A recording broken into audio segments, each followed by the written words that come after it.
Roma Wines present Suspense.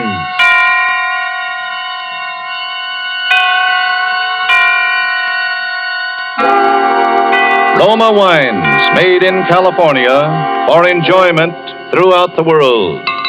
Salud. Your health, senor. Roma Wines toast the world. The wine for your table is Roma Wine, made in California for enjoyment throughout the world. The Roma Wine Company of Fresno, California, welcomes you again to this weekly half hour of Suspense. Tonight from Hollywood, Roma Wines bring you as stars Miss Geraldine Fitzgerald and Mr. Richard Wharf.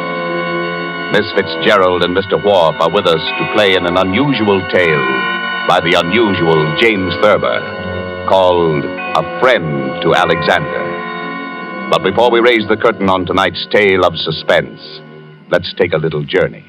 A journey in fancy to lovely Bermuda. On the sun-drenched terrace of the Coral Beach and Tennis Club, an American guest raises a toast to the beauty of this enchanting paradise. As the glasses clink, his Bermudan host replies, "I am touched by your gracious compliments, and proud that these beauties are ours. But you, too, have much to be proud of. Like this wine, it is so superb, so perfect, we willingly assume extra expense to import it from your California, for this is your own Roma wine." Yes, it is. The same Roma wines we Americans take for granted are prized luxuries in far-off lands, treasured and saved for special occasions. How lucky that you can enjoy the subtle bouquet and exquisite flavor of famed Roma wines as an inexpensive, everyday delight. For, unlike wine lovers in other lands, you enjoy Roma wines without high import duties, without extra shipping costs. Actually, at only pennies a glass. No wonder that Roma wines are by far America's largest selling wines. Enjoyed in millions of homes, produced with a combination of age-old winemaking skill and modern scientific quality control that make each thrilling sip perfection. For uniformly fine wine at reasonable cost, do what millions of others do. Ask for ROMA, Roma Wines, made in California, for enjoyment throughout the world. And now, with James Thurber's poignant and strange story, and with the performance of Richard Wharf as the man who was a friend to Alexander, and of Geraldine Fitzgerald as his wife Bess, who relates these events to us, we again hope to keep you in suspense.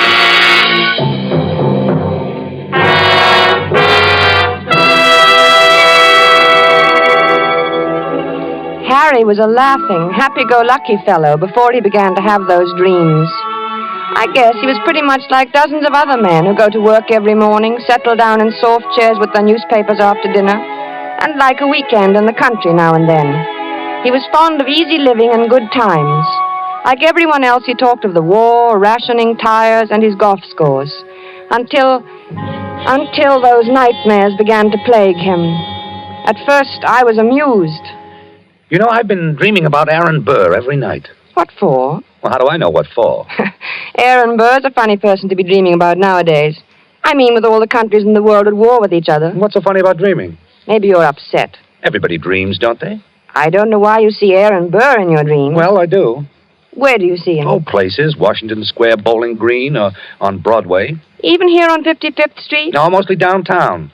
I'll be talking to a woman in a Victoria, a woman holding a white lace parasol. Oh. And then suddenly there will be Aaron Burr, bowing and smiling and smelling like a carnation, telling his stories about France and getting off his insults. Who is the woman in the Victoria? Huh?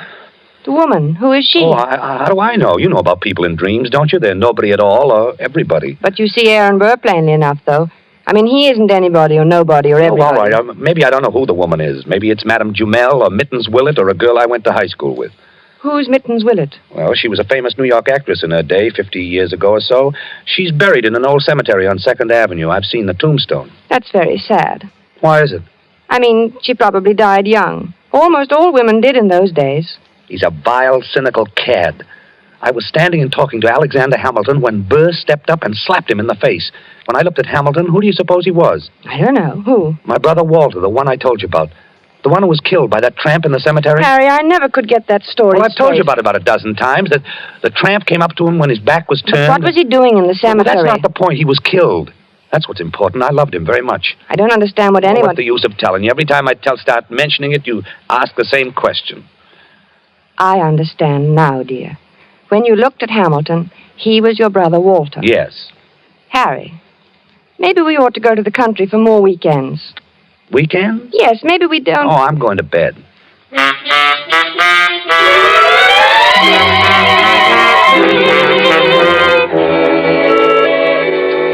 For a time that evening, I worried about Harry. Not about his dream. Why shouldn't he dream? But I wondered about his health. He looked so unlike himself. I was glad when he went to bed.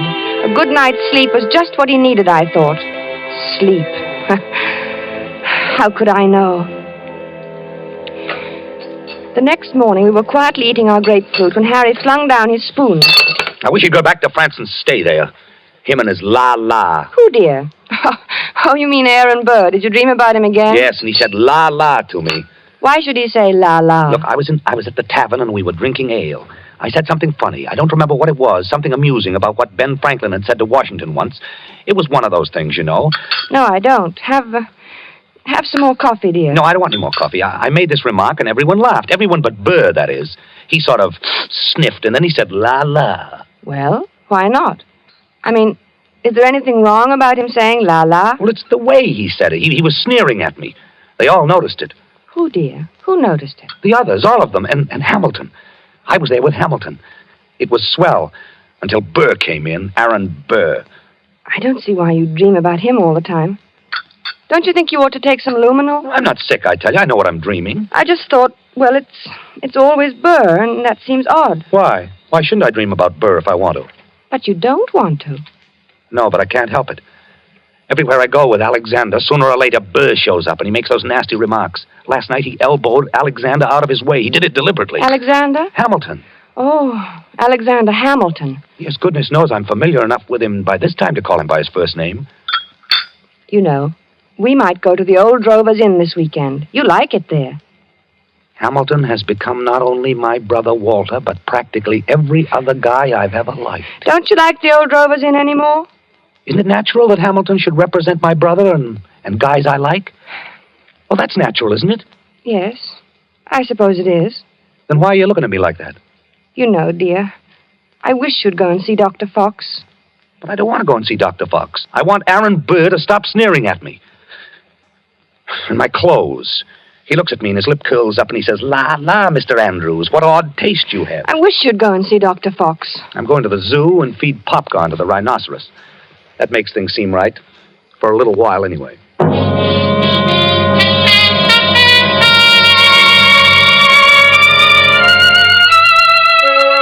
I thought he'd forgotten all about that ancient pistol duel, because for 2 days after that, he lost his haggard, tired look and actually seemed cheerful. But one night, about 5 a.m, he came into my room in pajamas and bare feet, his hair disheveled and his eyes wild. He got him! He got him! The rotter got him! Alexander fired in the air and smiled at him, just like Walter must have smiled. Like Walter? Oh, yes, dear, your brother Walter, who was killed in the cemetery. This was at Weehawken in New Jersey. What? Your brother? No, Hamilton and Burr, their duel. Hamilton had a white ruff around his neck. Burr was in black tights, French clothes. Alexander lifted his pistol and fired in the air, and then he smiled at Burr. And then that fiend from hell took deliberate aim. He took so long. He meant to take his time about it. I saw him grin. Then he pointed his pistol at Alexander and fired. He killed him in cold blood. Foul scum. Don't. Here, darling. Take some of these pills. No, I don't want any. Oh, take it. You'll feel better. No, I don't want any, I tell you. Here, swallow. Please, dear, swallow. All right. There, that's better. Cad. The rotten, sneaking cad. He grinned just as he fired. And Alexander clutched himself at the stomach. And then he shook his head and he tried to walk forward. And then he fell with his mouth open, as though he wanted to say something. And Burr just stood there, grinning.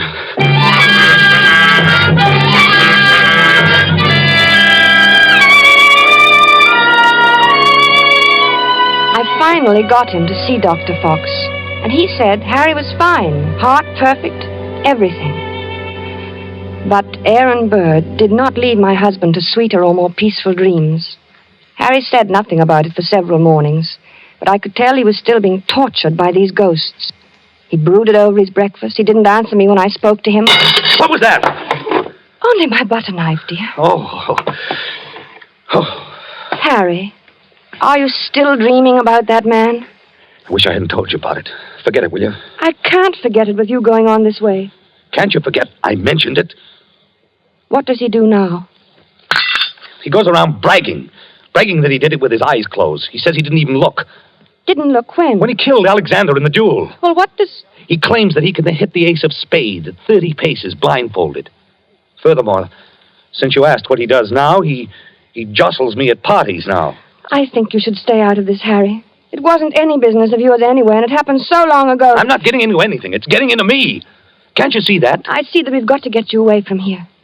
Maybe if you slept someplace else for a few nights, you wouldn't dream about him anymore. I don't know. Oh, let's go to the country tomorrow. We'll stay at Lime Rock Lodge. Bess, why can't we visit the Crowleys? They live in the country. All right, fine. Bob has a pistol. We could do a little target shooting. What do you want a pistol for? Plenty of open space. I'd think you'd want to get away from shooting. Yes. Yes, sure, dear, sure.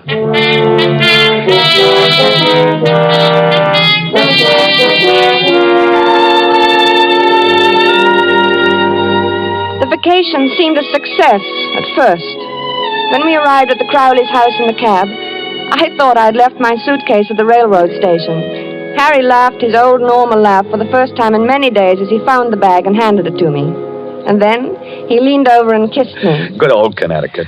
Oh, Harry, this is wonderful. We'll have a grand time. Yes, sir. Hello, Here they come. Oh, good old Bob. Hello. Remind me of telling that rabbit joke. Hello, Madison. I'll take your bags, Mr. Anderson. Oh, thanks, Madison. Good to see you. Thank you, sir. Hello there. Well, Bob, how's the old country squire? Fine. How have you been? Never better, boy. It's good to be here. Hello, Alice. Well, you two, I'm glad you've come. It gets kind of dull out here in the hinterlands. Well, Harry and I'll fix that. Wait until you get one of our extra special cold martinis into you. You'll feel ship-shape You then. still know how to mix them, huh? Better than ever. Get lots of practice these long country winters. Right.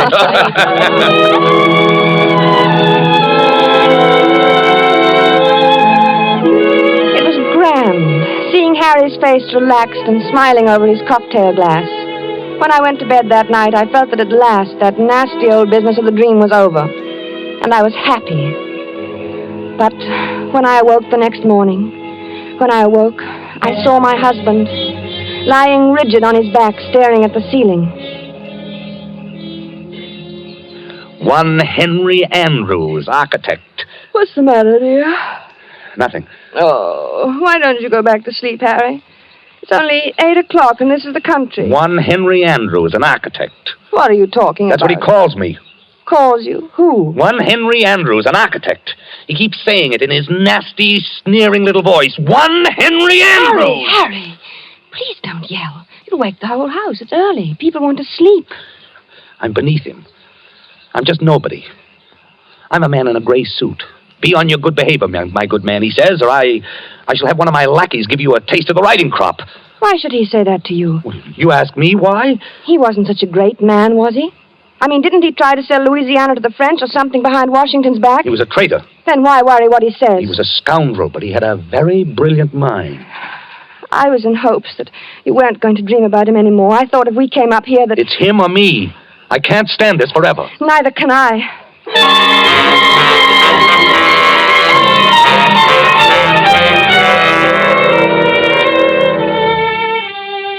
As I had expected, Harry spent most of the afternoon with Bob shooting at targets. At first, they just aimed at the paper squares. It all seemed to be good-natured and in fun. After a while, Harry stood with his back to the dead tree trunk on which the targets were nailed. Then, he walked 30 paces ahead in a stiff-legged manner, and his face was set in stern lines. His revolver was at arm's length above his head, when Then he turned suddenly and fired. Bob dropped to the ground, scared. What's the big idea, Harry? But Harry didn't answer. He started to walk back to that dead tree trunk again. Oh, I get it. Then, with his back to the target, he began marking off the 30 paces. Bob called to him. I think they kept their arms hanging straight out. I don't think they stuck them up in the air. But my husband continued to count off. At the 30th step, he lowered his arm, wheeled about suddenly, and fired from his hip. Hey, what are you doing? 2 of the shots missed the tree, but the last one... Hey, watch out!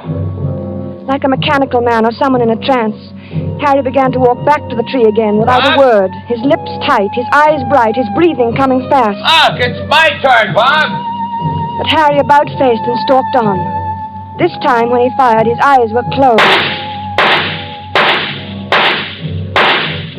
Poor Bob didn't know what to make of this strange behavior. Good heavens, man. Give me that gun, will you? Without a protest, Harry let him take it. For the first time, he spoke. I need a lot more practice, I guess. Well, not with me standing around. Come on, let's get back to the house and shake up a drink. I got the jumps. I need a lot more practice.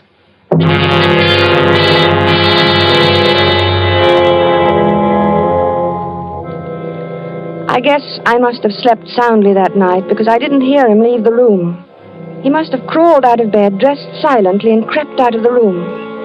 The sun was just coming up, and the light was hard, and the air was cold. Then I heard the shots. Harry! I threw on a dressing gown and ran downstairs. The Crowleys were in the hall. What's happening here? Heavens, Is Harry all right? Certainly sounds like it. Where is he? What's he doing? Well, it sounds as though he's out behind the studio shooting. Oh, Alice. Oh, take it easy, Beth. Bob will go out and get him. Well, maybe he had a nightmare or walked in his sleep. No, he never walks in his sleep. He's awake all right. Well, let's go down and get some coffee. He'll need some. I'll need some, too. What the dickens is the matter with him, anyway? Oh, I don't know. I'm so sorry to You go get him, Bob. At your service, madam, alive or dead. Bob, stop it. Well, okay, I'll do my best. Hey, Harry! Harry! Harry, what's the matter with you? Huh? What? What the dickens you doing out here in this freezing air? What? Only your pants and your shirt and your shoes on. I'll get him one of these nights. What are you... I'll get him one of these nights.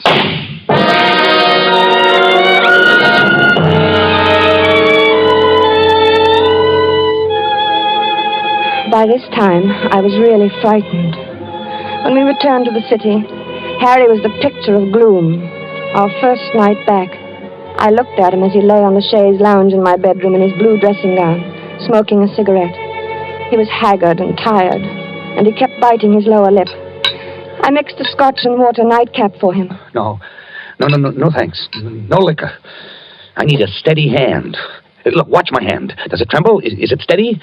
Yes, very. That's good. That's very good. You need a steady hand, you know. For what, dear? Oh, things. Harry, will you sleep in my room tonight? No. You'll keep shaking me all night to keep me awake. You're afraid to let me meet him. Are you still on that? Why do you think everybody's better than I am? I can outshoot him the best day he ever had. Of course, dear. In the waistcoat, right next to the middle button. He has 3 big pearl buttons on his waistcoat. Came from France. Why don't you dream about it somebody else? Anybody else, You'd please. like that. You'd like that, wouldn't you? You'd like to have me dream about somebody who wouldn't hurt a fly. Somebody like that because you knew I'd never get in a duel with him. A duel? You're dreaming of a duel now? Ever since Hamilton died, Burr knows I hate him. It's nearly over now. Harry. It's him or me. I'll get him, the rotter. But Harry... I know I'll get him. I have a modern pistol. He has to use an old-fashioned single-shot muzzle loader. Is that quite fair? Fair? What do I care whether it's fair or not? Was it fair the way he shot Alexander? Was it? Don't be mad with me, Harry. I'm sorry, darling. I'm very unhappy. I'm sorry, darling. And I'm worried sick. Oh, I'm sorry, darling. Don't cry. Please don't cry. It upsets me when you cry. And you mustn't be upset. I mustn't be upset. I must be very calm and rested. My hand must be steady tonight, especially tonight. I'm so worried, Harry. Oh, don't worry about me. I'll be all right. I'll be fine. My hand is like a rock.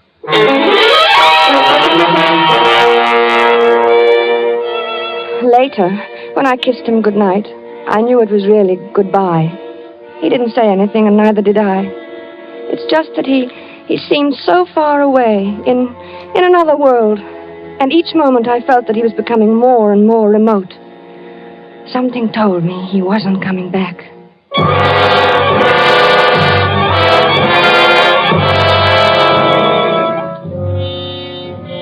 I couldn't sleep. After an hour of tossing and turning, I went to Harry's room. He was sleeping peacefully. I sat down in his chair and watched over him for a long while. Then finally, I must have fallen asleep.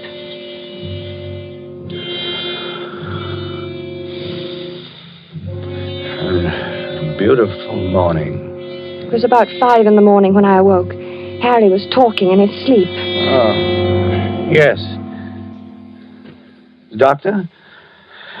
Good of you to come, Doctor. Yes. Often misty at this hour. Harry?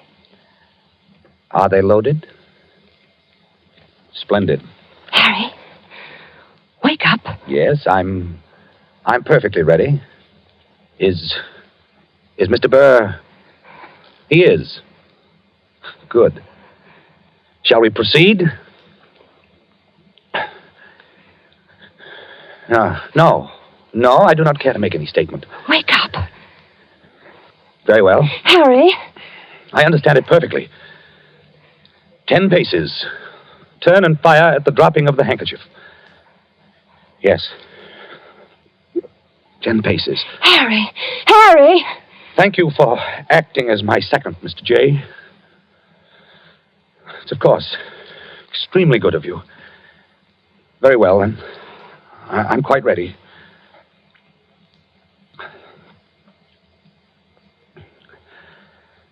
One. 2. 3. 4. Harry! Harry, please! 5. Don't, Harry! 6. 7. 8. 9. 10. Oh. Harry? Harry, dear. Harry?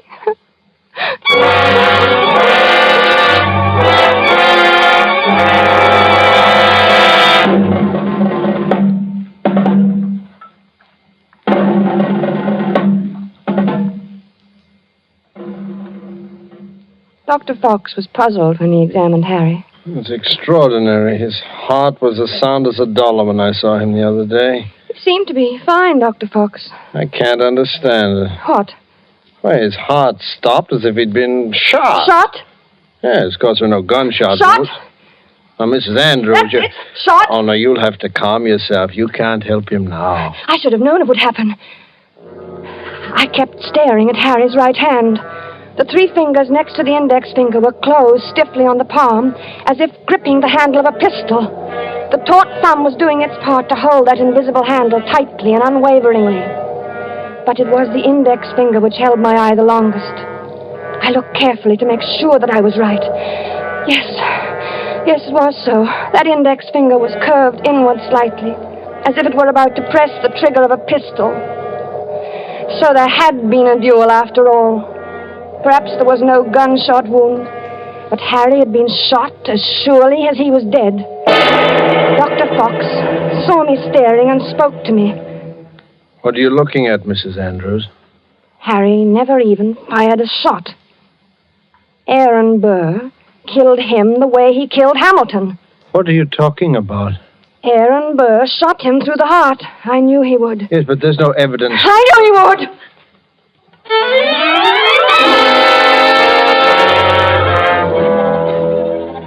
Then Dr. Fox put an arm around me. He looked at me gently and a bit frightened, the way I used to look at Harry when he told me about his dreams. He led me to his assistant and whispered something. He thought I didn't hear him, but I did. She's crazy. Stark, raving crazy. I let the assistant take me away. Maybe he thought I was crazy, too. But now, I knew. Aaron Burr got Harry. Just as he had killed Hamilton in that old quarrel long ago. I knew he would. I knew he would!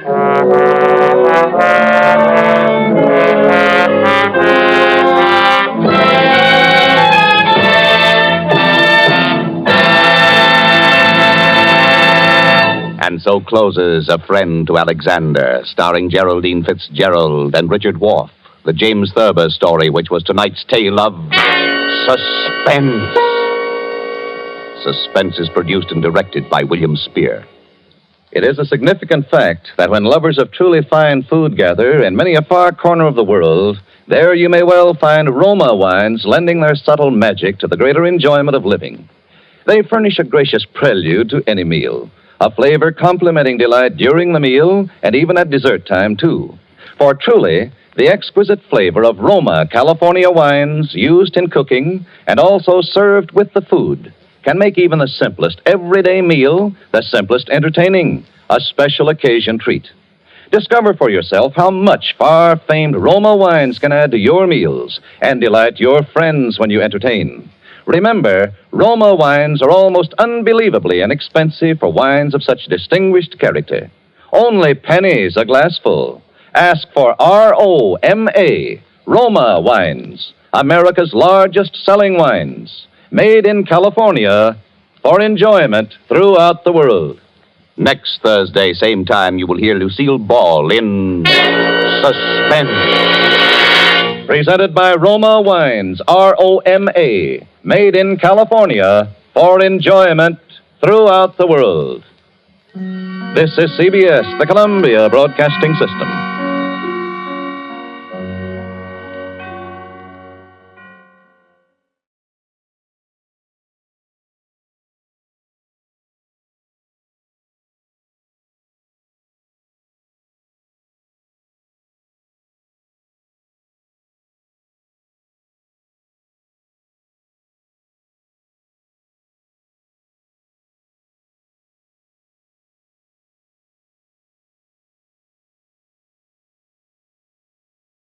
Now, Roma Wines present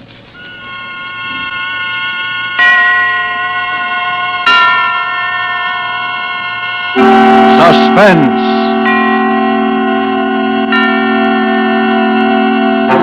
Tonight, A Thing of Beauty, starring June Dupre.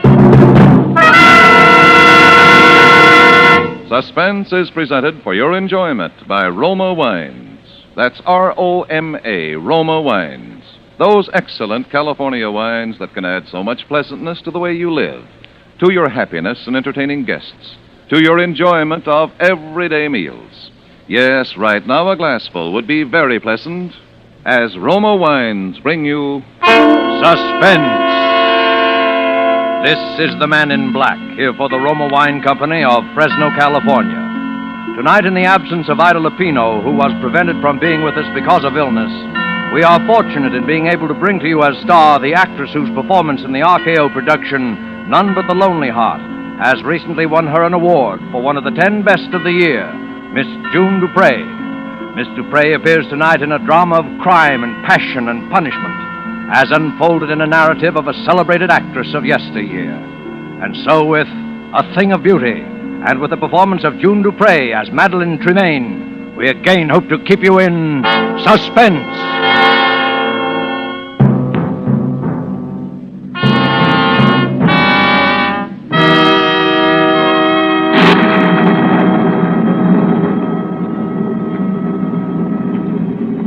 You will give me your arm?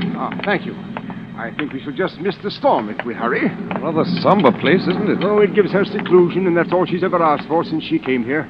That and what little spiritual comfort I've been able to give her. How long ago was that, sir? That you came here, I mean.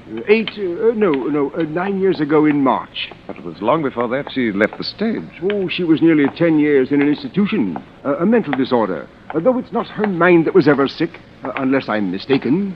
I do say she's a bit on the eccentric side. Oh, I don't believe in gossip. You'll be her spiritual advisor soon enough when I've retired. And I want you to meet her without prejudice. And one day I'll tell you what I know, which is little enough, and what I have reason to believe, which is something more. Oh, it seems we'll just about escape a drenching. She lives completely alone? The one servant, that's all. Father Bentham. Oh, Suzette, this is my new curate, the Reverend Mr. Sedley. We are here to see Miss Taming. Well, does she know you are not alone? My good Suzette, I haven't any idea. But you might let us in out of the rain while you so inform her if you will. But if... Very well, come in. If you will wait in the study, I will ask if Mademoiselle is able to see you. What in the world got into the woman? She knows Miss Tremaine's been seeing me every fortnight at the same time for 9 years. There's a picture here. Is it of her? Probably. My word, she was a beauty. Your father could have told you. She was a legend of 2 continents. Must have been a very tragic thing to make a woman like that shut herself away. Is it true, sir, that she sees no one but you? As far as I know, she has never set foot outside this house in all the time she's been here.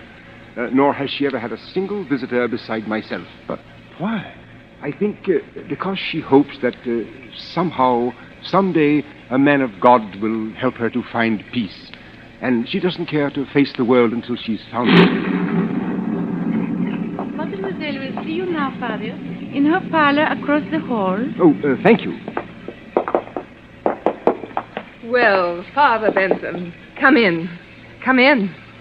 I do hope you don't mind my receiving you in the dark. But I have a mortal dread of light during a storm. Not at all. You'll find 2 quite comfortable chairs just there by the window, I think. Oh, thank you. Madeline, this is my new curate, Mr. Sedley. Oh, yes, Mr. Sedley. It's a great pleasure, Miss Tremaine, to meet such a famous beauty. Even in the dark. Ah, so you've heard of my beauty, of course, Mr. Sedley. You know, as you came in, I was looking at this little gold mirror. Engraved on the back are the words, "A thing of beauty is a joy forever." Ah, Keats. Yes. Oscar gave it to me. He said it was a magic mirror. Was that Oscar Wilde, Miss Tremaine? Yes, dear Oscar. Dear dead days. I suppose you've already heard all the wild tales of my lurid past, Mr. Sedley. Oh, no, Miss Tremaine, I assure you I don't believe that Father Bentham has ever caught me in a reminiscing mood, have you, Father? But since you will one day be vicar here, Mr. Sedley, perhaps it would be better if you heard the truth from me. Miss Tremaine, don't think I... Oh, the truth is wild enough. It all began, I suppose, when John Gaylord got me my first speaking part. That was, far too long ago to tell. John and Nell Garrett were the leads, and my part, well, it was one of those obscure little parts that no one pays any attention to until some obscure little actress comes along and makes a start of a career with it. It was then I first experienced what will always be to me in all the range of human feelings, the supreme exaltation, when you hear the full, frenzied applause of an audience for you alone.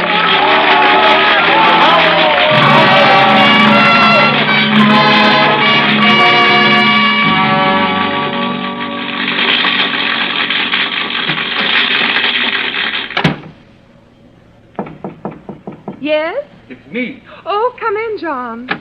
Madam, you are marvelous. Simply marvelous. Oh, thank you, John. And such a little fool. The fool? I've told you to play the part down, but it's getting worse and worse. Tonight she's absolutely furious. She's going to make trouble for you, Madeline. Oh, trouble? What kind of trouble? You don't know Nellie Garrett. But I know my audience, don't I? Oh, Madeline, you're so young and foolish and so beautiful.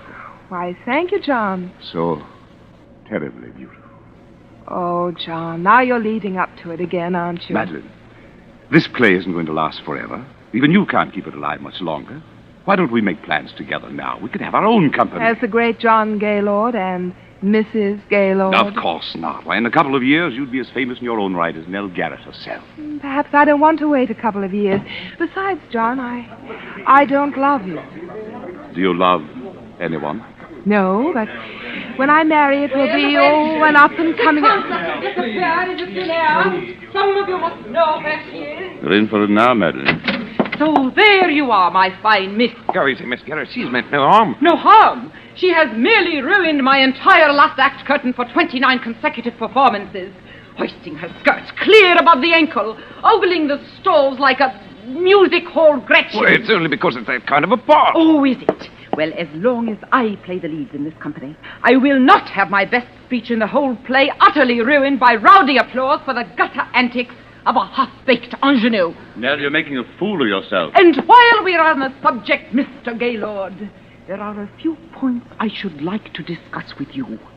When you help Miss Tremaine down from the swing in the second act, there is no need for you to keep your arm around her during the entire remainder of the scene. Well, really, Miss Garrett, if you can no longer hold either your audiences or your lovers...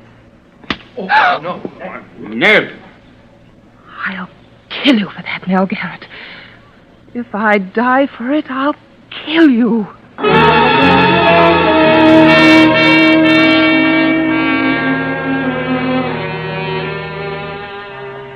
I left the theater and walked aimlessly out into the night, my eyes blinded with the tears. Young, oh yes, and foolish as I was, I believed my poor little heart was truly broken. For I knew that Nell Garrett could ruin me with every theater manager in London, and I knew she would. How long I wandered through those misty streets, or where, or even what I did, I shall never know. But just as dawn was breaking, I found myself, by some odd twist of fate, passing by the lodgings of John Gaylord. On a sudden impulse, I climbed the steps to his door. Madeline. Hello, John. Did anyone see you? See me? Come in. Where have you been? Just walking. Oh, good Lord. Alone? Yes. Why? Don't you know? Yes, John, I'm afraid I do. My career... Your career? Oh, my poor child. John, what's the matter? Don't you know that Nell Garrett's been found dead with a knife in her back? Dead? Murdered. John! Police have been looking all over London for you. I've been expecting you here, expecting them here any moment. For me? Of course for you. Me? Madeline, last night you threatened to kill her in front of a dozen witnesses.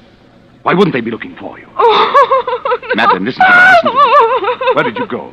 What did you do? Didn't anyone see you? Didn't you talk to anyone? No. You've got to tell them something. What can I tell them? Because if you don't, John! They'll hang you, Madeline. Please, Madeline, you've got to think. Try to remember something. I'm so alone. If I only had a friend. You have got a friend, Someone Madeline. I who know. loved me enough to at least say that they were with me. Who is it? Inspector Phillips, Scotland Yard. Madeline, in there, quick. The bedroom. John. Don't worry, I'll tell them something. Hurry. Coming. I'm sorry to rouse you at this early hour, sir. Quite all right. Come in. You are Mr. John Gaylord? Yes? Of the Queen's Players Company, Drury Lane? Yes?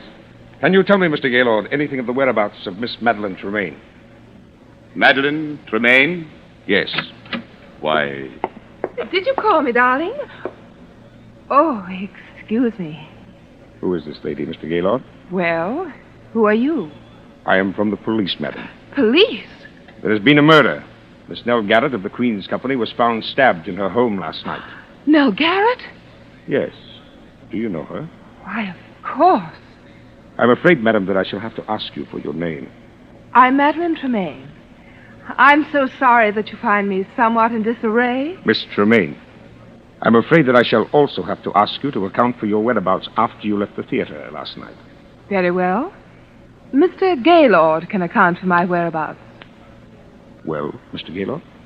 why... You see, Inspector, it's a rather delicate matter, because since I left the theater last night, I have been here. Is that true, Mr. Gaylord? Yes. Oh, I see. Is that satisfactory, Inspector? Well, yes. Well, I don't think I need trouble you any further for the moment. I quite understand your position, Inspector. It's a terrible, Yes. terrible thing. Yes. Well, good day. Good day. Madeline. Yes, John? Madeline, you shouldn't have done it. They'll have the scandal all over every newspaper in the city. A scandal is better than a hanging, isn't it? But there must have been some other way. Now they'll tear you to shreds. They wouldn't have you in anything better than a music hall for the rest of your life. John, there won't be any scandal If what? John, it It wasn't just my tip with Mel Garrett that sent me wandering through the fog last night. I was thinking about something much more serious. What do you mean? I was thinking about what you had said. What I had said? John, perhaps I don't really love you yet, but there's no one else.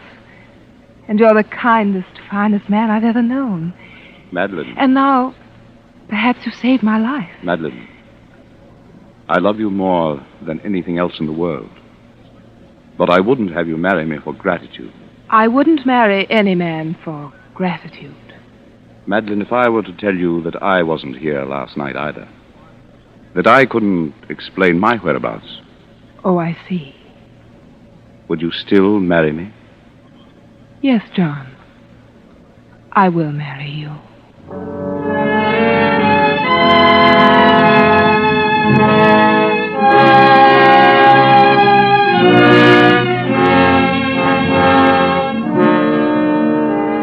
Tonight for Suspense, Roma Wines are bringing you as star Miss June Dupre, whom you have heard in the first act of A Thing of Beauty, a radio play by Robert L. Richards from a story by Elizabeth Heaston. Tonight's tale of Suspense.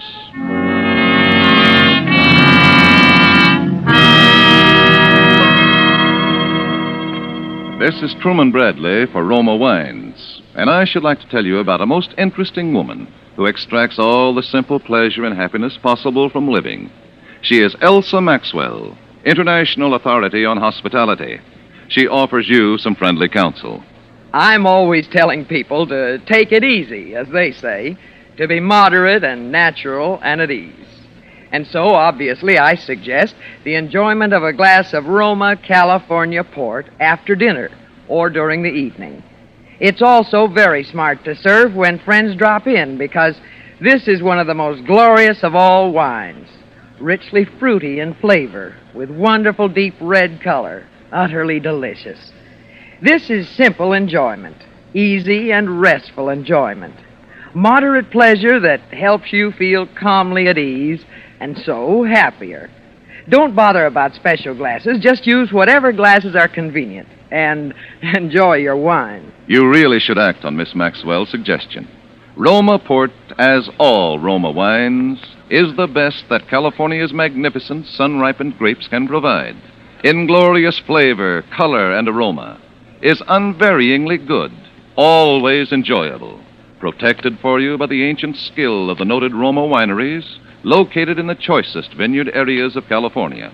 Yet, all this delight costs you only pennies a glass.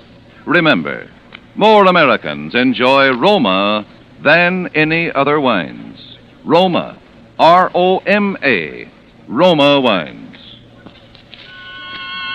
And now it is with pleasure that we bring back to our soundstage Miss June Dupre as Madeline Tremaine, who resumes the recital of her brilliant and stormy career. It is a tale told to two clergymen in a darkened room, a tale well calculated to keep them and you in suspense.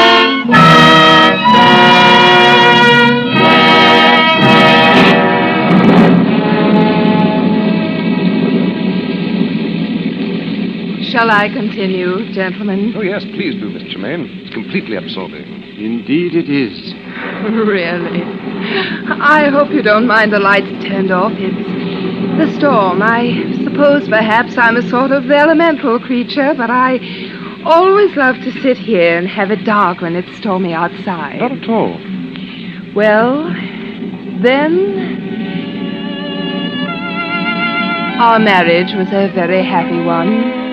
Perhaps not entirely in the high tradition of grand passion, but a thoroughly comfortable, civilized relationship until something happened which is so often a tragic feature of wedded life between two stage personalities. For the first 2 seasons, John and I always played together, and then managers began to ask for me, alone. What could I do? I was young and just reaching the peak of my career. John was past his prime in popularity. And so at last he no longer even tried to have a career, but lived along on false hopes and idle dreams and tiresome reminiscences. and took up little hobbies to pass the time away and grew a little stout. It was very difficult for both of us.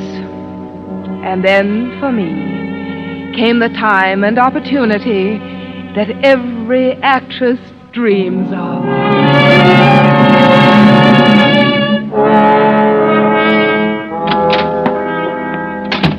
Mademoiselle. Hello, Suzette. I've got the most wonderful news. The most wonderful, wonderful news. That you, Madeline? I'll tell you about it later. Oh, yes, Yes, John? Come in here a moment. I want to show you something. Where are you? In here, at the end. Oh, good heavens. Now what? I thought I'd keep it a secret until I had my first exhibit, but I couldn't wait. I've taken up etching. Etching? Yes. Look, What's that? you. What? It's only the copper plate, of course.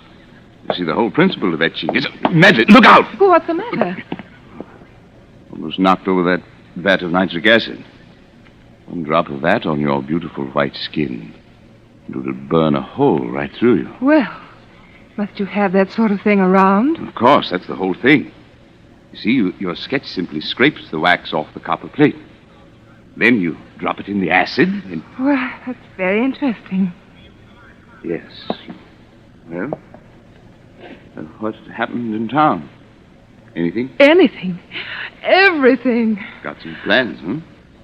Anyone ask for me? Oh, yes, everyone asked after you, John. I told them you were well. I mean, I thought there might be a couple of decent plays for a change. I might consider something. John, how are you on Romeo? Romeo? Yes. You see, Maxwell has finally asked me to do a Shakespeare repertory, and high time, by the way. And I'm starting in Romeo and Juliet. And I Madeline, why didn't you tell me Romeo? Oh, it'll be a sensation, and it's just the thing I need. Now, John. Oh, I can do it all right. Take off a little weight, brush up on the lines. I've done it before, you know. John. Oh, Madeline, you're the dearest wife and the best friend a man ever had. You know, lately I've actually wondered sometimes if you might not think I wasn't. Oh, darling. Now, John, don't count too heavily on this. I'm not quite sure yet how things are going to work out. Work out? How else can they work out but perfectly? Very well.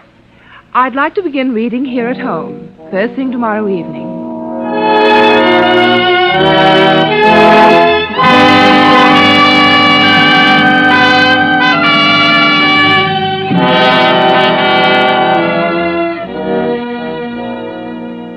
Now, shall we take it again from, yet I should kill thee with much cherishing. Yet I should kill thee with much cherishing. Good night. Good night. Parting is such sweet sorrow that I shall say good night till it be morrow. Sleep dwell upon thine eyes, peace in thy breast. John, you see, on those last lines, you should already be moving off stage. You don't want to make too much of them. After all, the scene really ends when Juliet leaves the balcony. But you can't just throw them away, Madeline. Those are famous lines. But, John, we mustn't think so much in terms of lines as of performance. Excuse me, mademoiselle. Yes, Suzette? Mr. Alexander Duncan is here. Oh, yes. Show him in. Yes, mademoiselle. Alec Duncan. What's that young ham coming around for? Well, John, I've been meaning to tell you... Hello, Madeline. Hello, Alec. You know my husband? Why, yes. How do you do, Mr. Tremaine? The name is Gaylord. Oh, yes, of course, Mr. Gaylord. Well, say, aren't I the luckiest fellow in the world? Are you? John. To be playing Romeo opposite Madeline Tremaine? Why, Madeline, when I got your cable, I could hardly believe it. I jumped on the boat without even packing... Is something wrong? John, I've been trying to tell you, but I didn't want to hurt your feelings. Well, if I've interrupted anything... It's all right, Alec. John, please don't make a scene. I had to have someone to rehearse with until Alec got here, and I knew you wouldn't be the slightest help to me if you thought...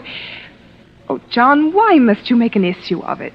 Madeline, I've always known you were a thoughtless, selfish woman. But I never would have believed that you could do anything quite so vile. How dare you speak to me that way? You didn't really think that a man with a 40-inch waistline and a double chin could ever play Romeo, did you? Why, you... Oh, I say... Get out of here. Get out of here. Get out! Get out! Get out! I'll get out. You better leave, Alec. Oh, yes. I'll go and apologize. John, I want to talk Be to you. careful of that acid, Madeline. Acid? Oh, John, I'm terribly sorry for what I said. It was beastly of me. Oh, it's quite all right.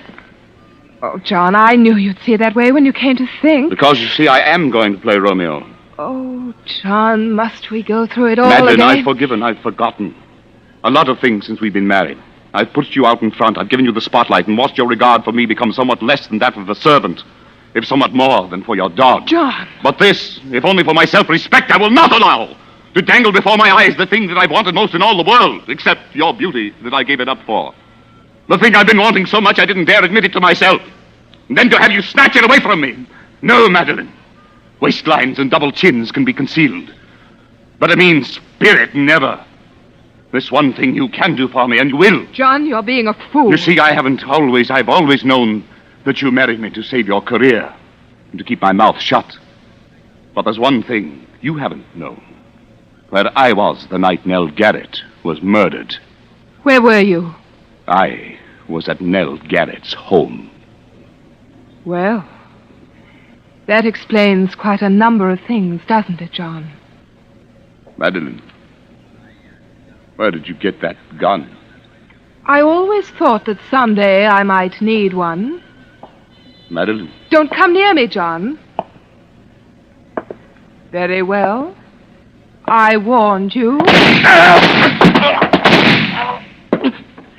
Monsters, you beautiful, terrible monsters. John!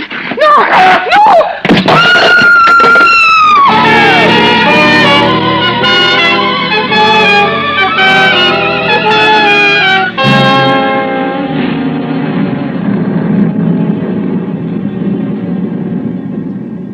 You see, as he sank to the floor, he hurled a bowl of acid at my face. It was a frightful thing. Of course, it was self-defense. I was never even brought to trial. Particularly when I told that it was he who had killed poor Nell Garrett. But I suffered a complete nervous collapse. And I suppose I've never really recovered. And yet Providence always seems kind enough to leave something to be thankful for, even in the worst of tragedies. Because not a single drop of acid ever touched me.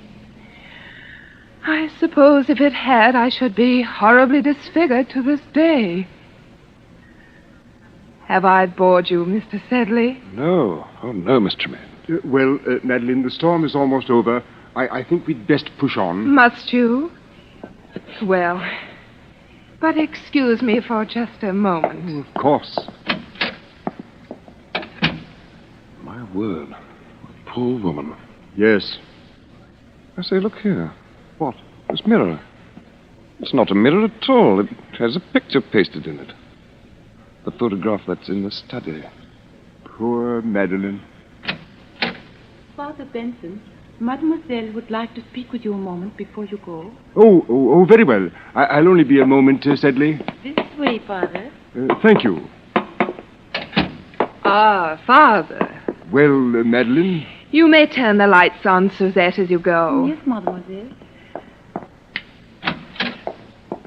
So, that is your young curate, Father Bentham. Yes. Do you like him? Oh, he seems a dear boy. But what, Madeline? I am afraid I can't see him again. Madeline, why? Because I don't want to hurt his feelings, and it would not be the same. You have been my only true friend in all these years. And when you are gone, I would rather be alone again than... I'm sorry, sir, but Mrs. Stokes is outside. Her little girl is dying, and when she heard you were here, she... Oh, go away. Madeline. Go away. Both of you. Go away. Go away. Go away. Come, sir. Go away. Good Lord. Poor Madeline. It was too much for her. Yes. Oh, she killed them both, of course, the woman and her husband. I think I always must have known it. All these years, she's lived a lie. Yes, but that's not the lie that's hurt her. It was the acid. Acid? Didn't you see her face, sir? You forget, my boy, that I am blind. She has no face.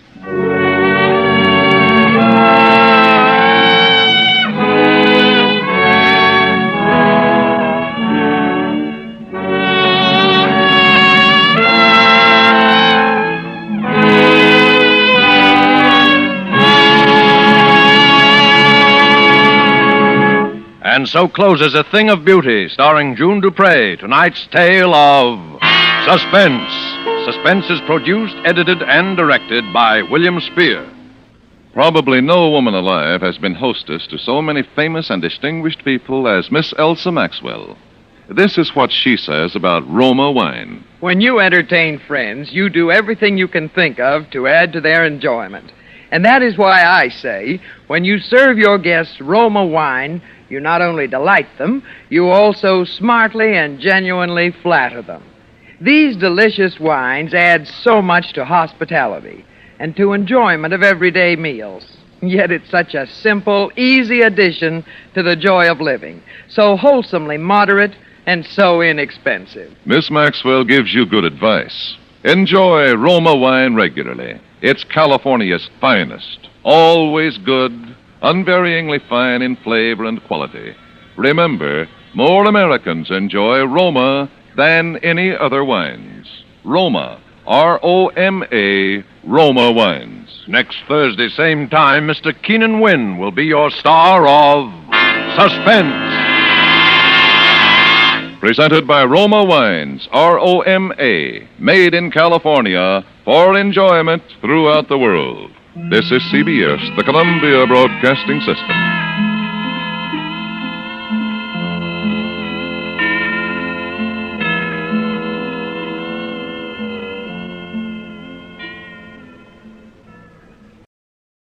Now, Roma Wines present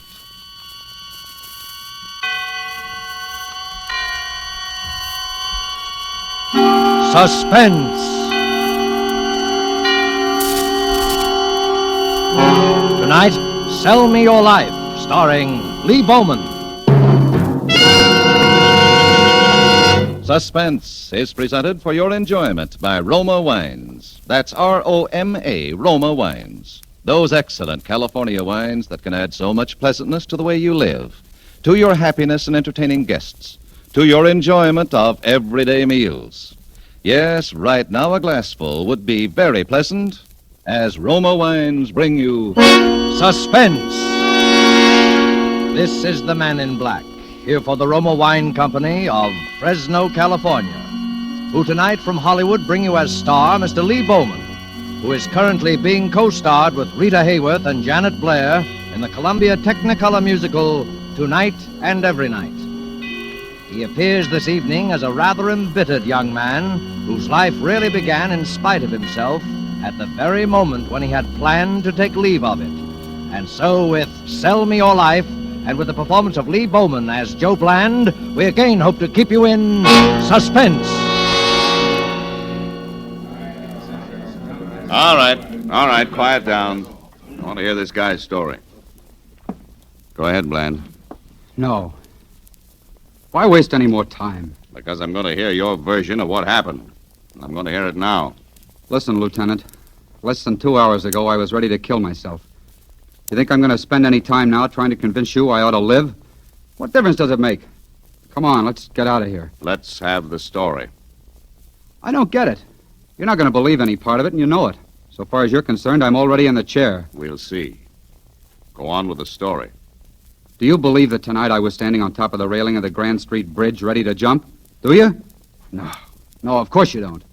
All right, keep going. Let's hear it all.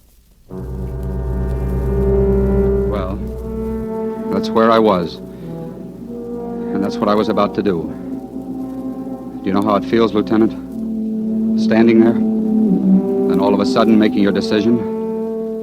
I didn't worry too much about being seen. It was too late at night, and the mist was too heavy. I looked down at the black water. Then I closed my eyes. I caught my breath. And then the headlights hit me.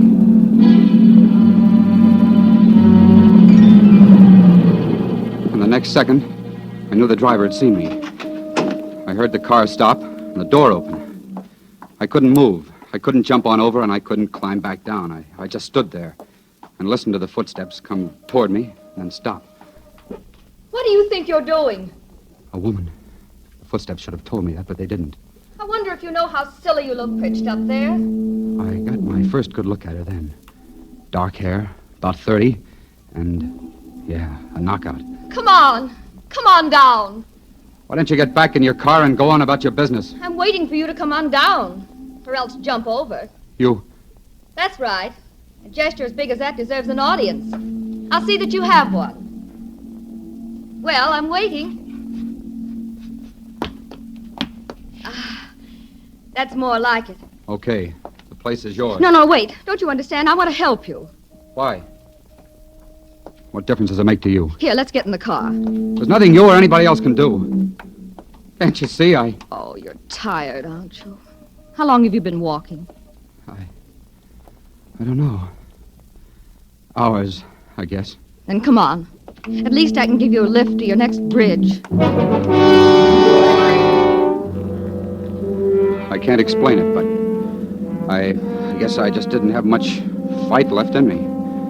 Because there I was, driving on off the bridge. And all of a sudden, I found myself spilling the whole thing.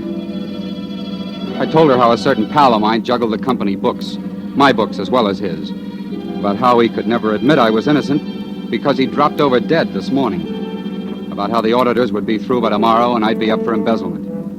Yeah, I can see by your face. You think that old corny story, but it's true. Well, I told her about it, about how that would put me away for good because it would make my third conviction.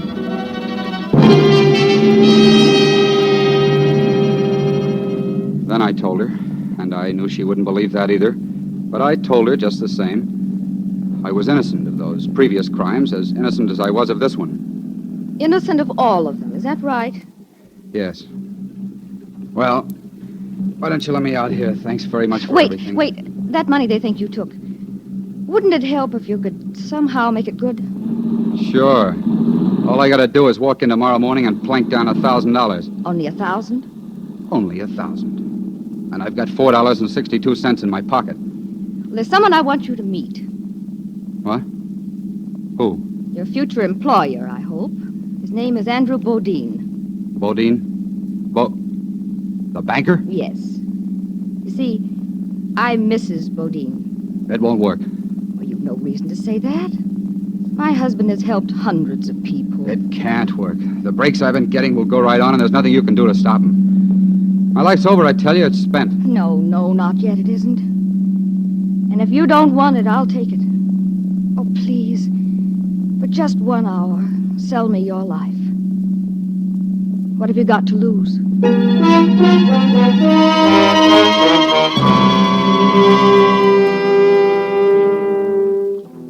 She took me into the Bodine place, and we came straight to the library here.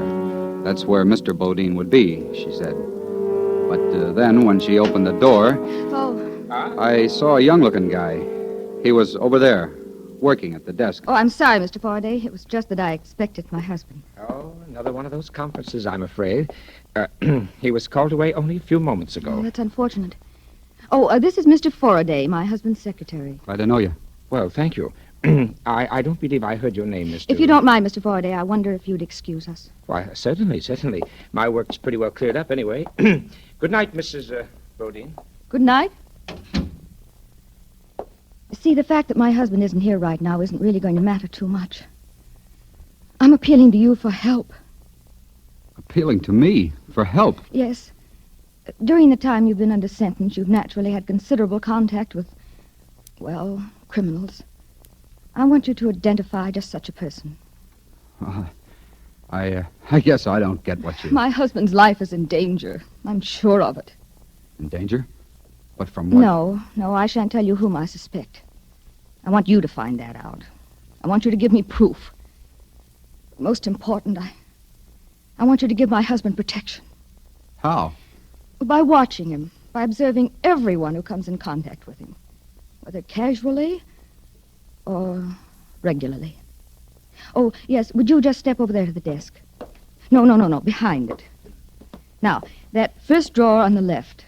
This one? Yes, that's it. Open it. Why, it's filled full of bills, $100 bills. Mm-hmm. My husband calls it his trust fund. It's always there to help those he feels deserve help. Count off 10 of them. Please, go on. Why, I can't do that. Oh, it isn't charity. In your case, it's salary. And it will settle up that difficulty at your office, now won't it? If it doesn't, we can always add to it. Yeah, but you don't know anything about me. You don't even know I what was coming to that. You'll probably start work for us tomorrow, and... Oh, yes, here's a pad. If you'll just jot down where we can reach you. You mind? No, of course not. It's the Rex Hotel. They've got a payphone in the lobby. I put the number down there. Good. That should do it. Well, you're forgetting something, aren't you? Forgetting something? My name. I put it down, too. It's Bland. Joe Bland. Well, I'm happy to know you, Joe. Haven't you forgotten something? Me? Oh, what? The $1,000.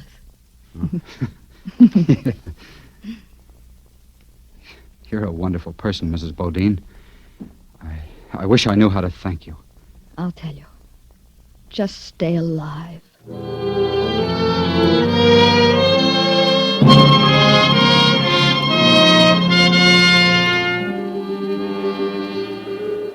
I took the slow way home tonight because, well, whether you believe it or not, Vance, there was a lot of thinking I wanted to do. Mostly about that woman I'd met. And while I was climbing upstairs to my room, I realized what she'd really done. All because of her, I'd sort of been born again. I let myself into my room and switched on the overhead light. All right, Joe. Just put your hands up. There you were, Vance, sitting in a chair across the room. I'd never seen you before. That's it. Now just keep 'em up. I'm Vance, police headquarters. Now stand still while I check you over. The office. I didn't think they'd get to that till tomorrow. Well. That's so. Mm-hmm. Here we are. $1,000. Serial number G6. That's it. All right, where's the rest? The rest? Well, that's all there Get is. it, huh?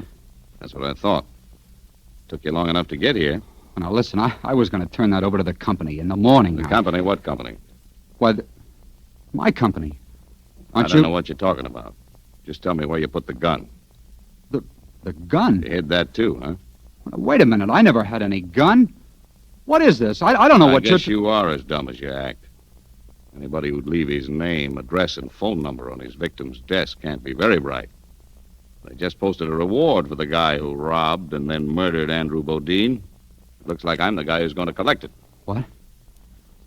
Andrew Bodine? Murdered? As if you didn't know, sweetheart. Come on, we're going back out there.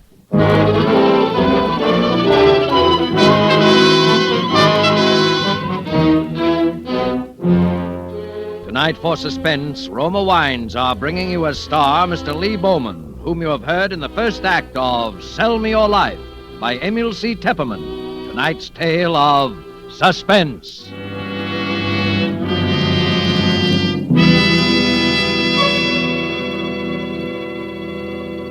This is Truman Bradley for Roma Wines.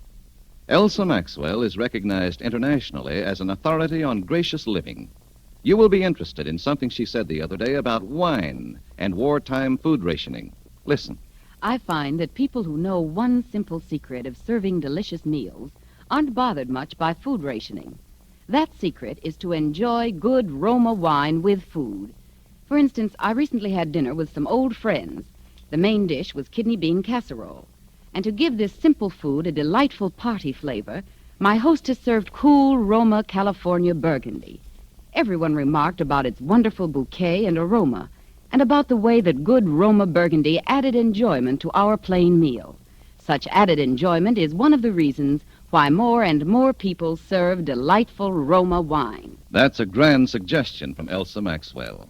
So why not try Roma California Burgundy with your dinner tomorrow night? You'll enjoy its tart piquancy, its fruity, robust taste, the happy result of selecting luscious wine grapes from California's choicest vineyards, guided to perfection by the ancient wine skill of Roma's famed wineries. Good Roma wines never vary. They're always enjoyable, yet cost only pennies a glass. Remember, more Americans enjoy Roma than any other wine. R-O-M-A, Roma wines. And now it is with pleasure that we bring back to our sound stage Lee Bowman as Joe Bland, who has been saved from death by suicide only to face a murder charge. A situation well calculated to keep you in suspense.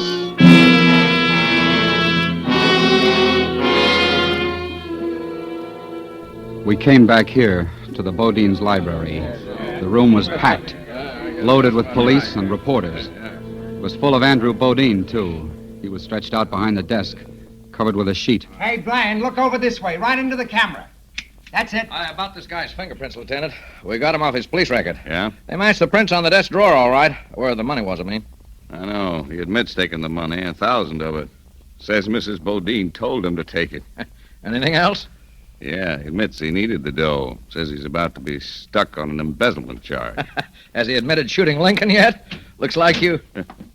here's that secretary. Oh, Faraday, we've been waiting for you. Oh, well, I'm very sorry, Lieutenant, but I was with Mrs. Bodine. She's rather hard hit. Yeah? Well, here's the guy. Can you identify him?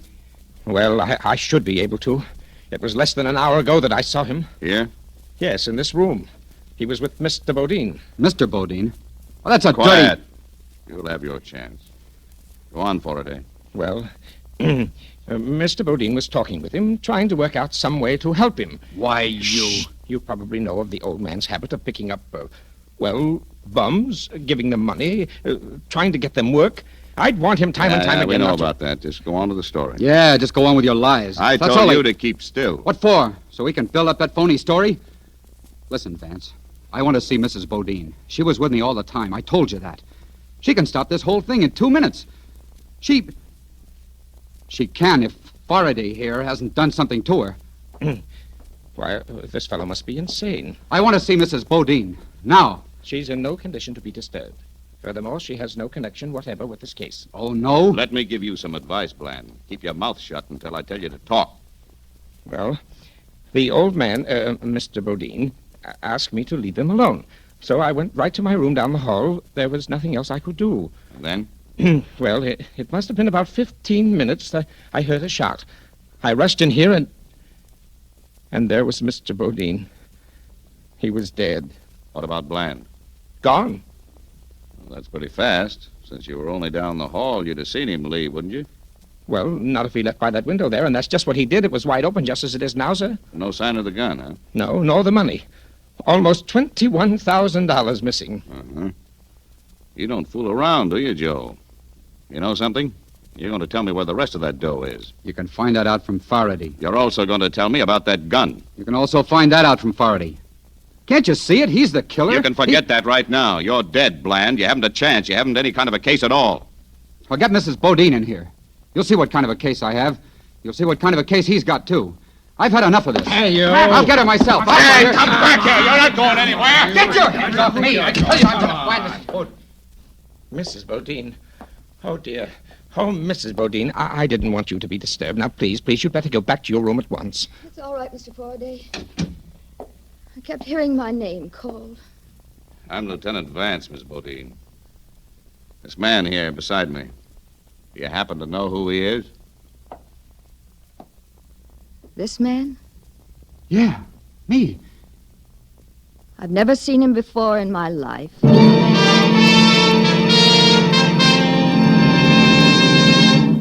She'd never seen me before in her life. Well, that did it, Vance.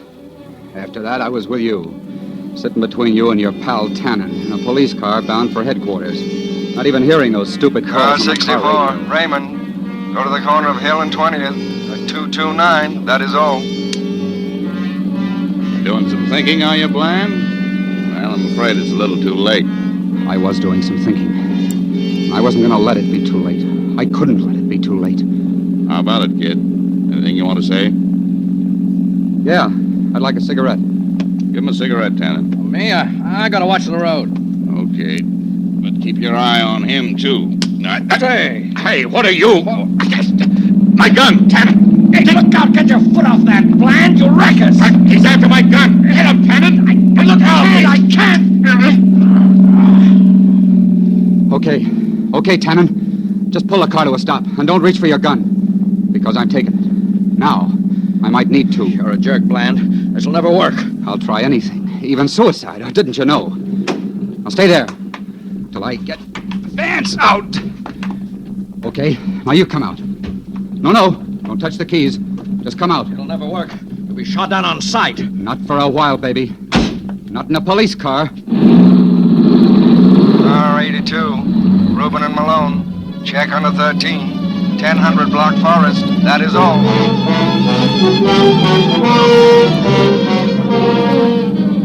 Attention all cars. Attention all cars.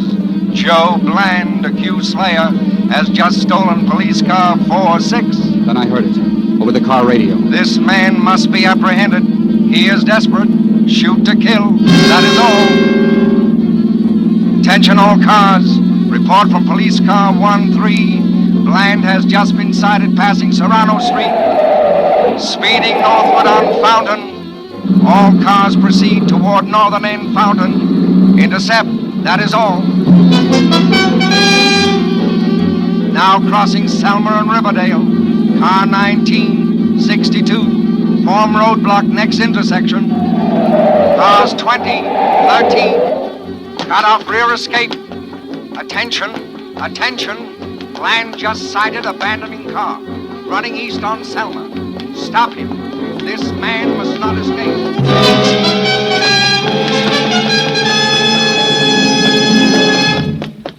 And somehow, some way, by running up alleys, by hitching rides, I got back to the Bodine place. The library window, the one they'd said I'd used to escape, was still open. I climbed into the room that way, and my luck still held. Blonde complexion. Authority was there, About 33. fiddling with papers at the desk, He is armed listening and to the desperate. radio. A report during the past 5 Okay, minutes states turn it that off. police have picked up Bland's trail and Oh, are closing in on I him. said turn it off. Yet all civilians are urged to be on the... Now, stay where you are. Why, you... I'll call the police. Put that down. You dial one number and I'll blow your head off. Well, it doesn't matter. You heard what they said. The police have picked up your trail. They'll be here any minute. This won't take long. What? What are you going to do? Give you the best break you ever had. The gun you used to kill Bodine. Also the $20,000. I'm taking them off your hands. Why, you're not only a killer, you're a lunatic. I told you I was giving you a break. No, not because I like you. It's because I hate somebody else more than I hate you. You're just like me. A fall guy. A sucker. A pigeon. Huh? What do you mean? Do you really think she's going to split with you? Share the old man's will and insurance money? Why should she? You see, why should she? Why shouldn't she have it all? I don't get your point. Why shouldn't she turn you over, too? See where that would put her? Then there'd just be her. I don't have to listen to this. Figure it out. Did she have anything whatever to do with murdering that man? Anything except working on how you'd be the guy who'd do it the minute I left here tonight? Well, how did you know? Did Lenore... Lenore, is it? Oh. Suppose you were nailed by the cops. Would Lenore be loyal to you? Is it in her to be loyal to anybody? If Lenore Bodine had a choice between being sole owner of $1 million and sticking her neck out with yours, what do you honestly think she'd do? All right. Where's the money? I don't know what to do. Where is it? Okay, there they are, the cops. Are they going to find that money on you or her? You've got less than a minute, Faraday. Oh. What's it going to be? Stop! Where are you going? To get the money. It's in my room. Just a minute. You're staying here, my friend. Lenore. Toss your gun on the floor, Mr. Bland. I think we can get along with mine. Okay. But you're a couple of seconds too late. You see, I can tell the cops where to find that dough. Oh, no, you won't tell the cops anything. You won't be able to talk. You're an escaped murderer, and I killed you. I shot you in self-defense. Too late. Stand over there. You're too late. They're already here, and they'll know it wasn't self-defense. Marty, that window there. Close it. Don't move. If she kills me, you're as good as dead. Because you'll take the rap alone. She'll tell the cops where to find that dough and... Wait, Lenore, wait. Get away from him. No. Get away, I'm going to shoot. No, you'll tell the police. You'll sell me out. Oh, you fool. Why didn't you listen to him? Nobody's going to tell the police. Nobody's... Get away from him! Get away from him, I tell you! I won't let you sell me out. I'll kill you first. Get away from here! I'll kill Stop you. it! I'll kill you. Shoot! I'll... Oh, I killed him. I killed him. All right, killed him. Richard. I killed him. Mrs. I Bodine, killed him. you've got the gun. Huh? Yes, I've got the gun. But I was too late. I tried to get it out of his hand before he shot Faraday. But I was too late. No, that's not true, Vance. Don't even budge. All right, the rest of you men, come on in. This guy Bland's killed another one.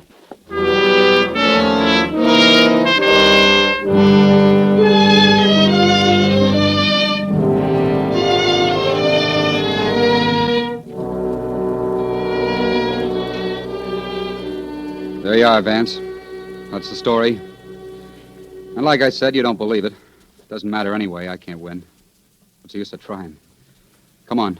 Let's go on back to headquarters. And, Lieutenant, please see that he stays in the car this time. Don't worry, Mrs. Bodine. He won't be back here again. You all set, Tannen? Yeah. Want me to bring this gun along? Yeah, Exhibit A. Careful you don't smudge any of the prints on it. Right. Okay, boy. Prints. All right. Prints. Fingerprints. Huh? Yeah, fingerprints. On that gun. Well, that's it, Vance. My prints aren't on it. They never were on it. Only hers. Because she's the only one who ever used it. That's not true. Prints. No fingerprints on the gun. No fingerprints on... Yeah, the window. That window over there, Vance. The one you said I opened. Listen, the catch on that window, it doesn't have my fingerprints. It only has Faraday's. Or yours, Mrs. Bodine. He's lying. Don't listen to him. Yeah?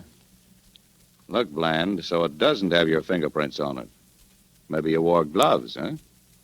If I had, I wouldn't have left prints on that desk drawer, Vance. That's the drawer where the money was. And incidentally, you'll find that dough in Faraday's room. How about it, Lieutenant? Convinced? I rather think I am. What about you, Mrs. Bodine? Are you convinced? Yes, I suppose I am. Well, it looks as though Mr. Bland will have company on his trip to headquarters. We ready? I'm afraid I won't have the pleasure of joining you. Thanks very much anyway. Haven't you forgotten something, Mr. Bland? There was a little matter of embezzlement, I believe. I'm so sorry I wasn't able to help you on that. Oh, you did all right. That $5,000 reward you posted. I think I've won it, don't you? Now, wait a minute. The guy's got a point, Mrs. Bodine. The way I see it, that reward ought to take care of the embezzlement charge with quite a nice sum left over. Looks like you got gypped, Lenore. You asked me to sell you a washed-up life. I think you'll pay for it with your own.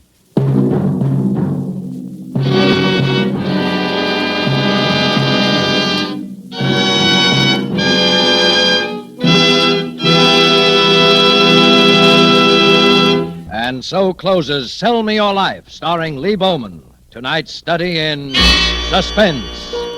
Suspense is produced, edited, and directed by William Spear.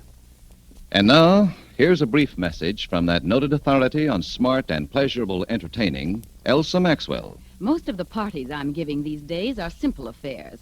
And when I entertain, I always serve well-chilled Roma, California sherry before dinner and later in the evening. You'll find that glorious amber golden Roma sherry is a gracious touch that's sure to get the meal off to a good start and adds to the evening's pleasure. And don't worry about fancy glasses. It's the wine that's important. So be sure it's that good Roma wine. Because Roma wines are so reasonably priced, any family can afford to serve them regularly.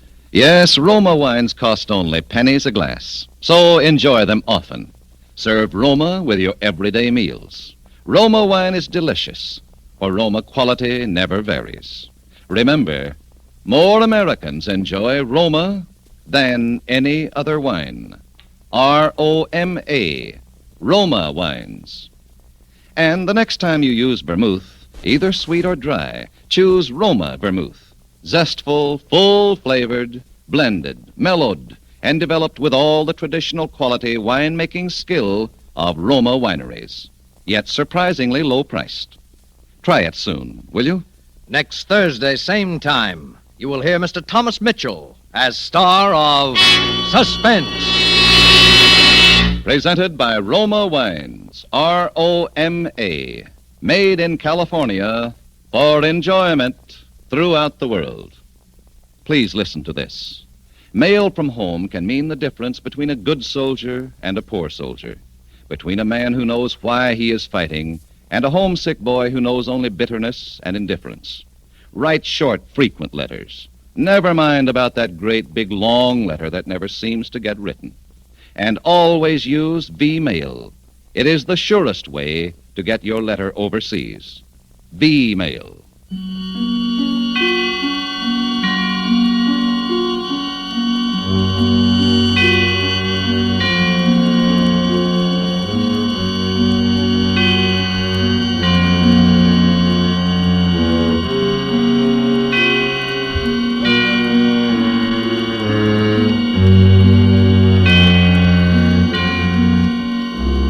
This is CBS, the Columbia Broadcasting System.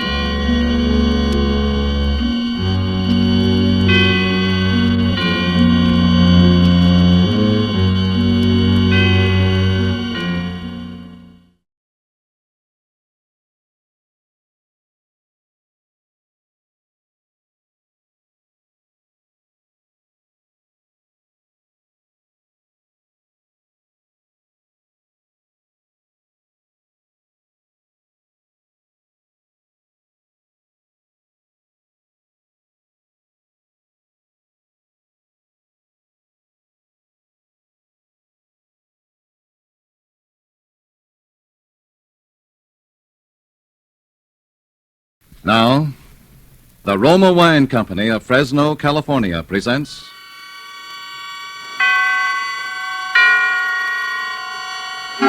Suspense. Tonight, Roma Wines bring you the suspenseful play called The Taming of the Beast, starring Nancy Kelly and Helmut Dantine. Suspense is presented for your enjoyment by Roma Wines. That's R-O-M-A, Roma Wines. Those excellent California wines that can add so much pleasantness to the way you live, to your happiness in entertaining guests, to your enjoyment of everyday meals.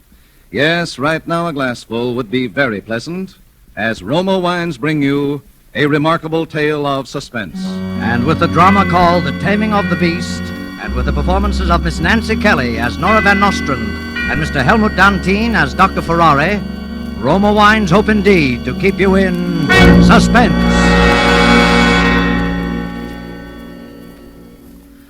I knew what kind of woman Nora was the minute I laid eyes on her. She was very beautiful, equally neurotic and utterly heartless. She was the kind of a woman who wants everything, gives nothing, and still thinks she's a passionate bargain for any man. Completely unconscious of the fact that her only real motivation in life is to humiliate, dominate, and finally destroy any man she can get her hands on. But that didn't matter either. You see, she had $3 million. And I'd already made up my mind, if my plans worked out, that I was going to kill her.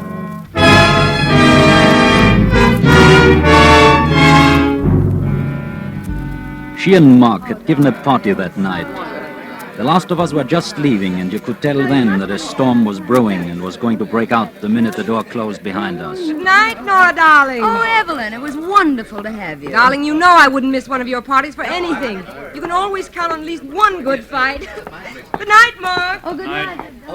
Good night, Nora. Good night, Harry. Can I see you tomorrow? Call me. Oh, I will. Good night, Mark. Thanks a million for everything. Night. Good night. Good night, Mrs. Van Nostrand. Oh, Dr. Ferrari.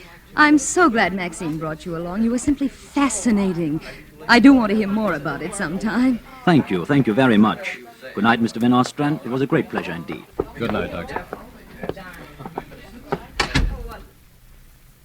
Mark. Mark, must you insult everyone that I ever bring into this house? Me? I didn't insult anyone. Well, maybe you didn't slap anyone across the face with your gloves, but you might just as well have. Well, maybe I might at that. And what does that mean? Nora, for your information, and I mean this very sincerely, it's apt to stir up some pretty primitive adrenal reactions when a man sees some handsome heel trying to make a date with his wife right under his very nose. Mark, how utterly childish. What are you thinking of? It's not what I'm thinking of, it's what he's thinking of, and you know what it is. Well, what if he is? He's only human.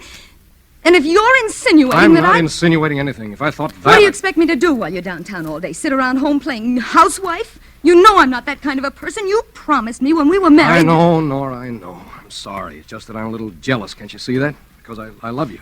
Okay? No. No, Mark. I think we ought to have a very thorough talk about the whole thing. All right, darling, but not tonight. I'm tired. Not tonight. Not tonight. I'm tired. That's what you always say every time I want to discuss anything with you. It's all right when you want to sit up all night and talk, but when it's a question of my problems and my friends... What do you mean, your friends? I've never heard you say a decent word about any one of them in your life, unless you wanted to pick a quarrel Mark, with me. Don't you shout at me. All right, but... I'm certainly not the one who's trying to pick a quarrel. I'm simply trying to get you to adopt a reasonable attitude. Well, you're not trying to be reasonable. You're just trying to make me out a heel because I don't like that bunch of sponging, neurotic... Who pays for the parties we give? Who bought and paid for this house that you're living Nora. in? I did. And I don't notice you leaning over backwards. I'm your husband, Then stop torturing me. Stop preaching. Stop telling me what I ought to do and try to be decent yourself once in a while. Not Oh, preaching. shut up! I won't stand for this, Won't Nora. you? Well, then maybe you won't stand for this either. Nora. For this. Nora, I warn you, stop throwing those glasses around. What will you do? What will you do? What will you Nora, do? you're out of your mind. You're sick or crazy. All right, I'm crazy. See, I'm crazy. I'm crazy.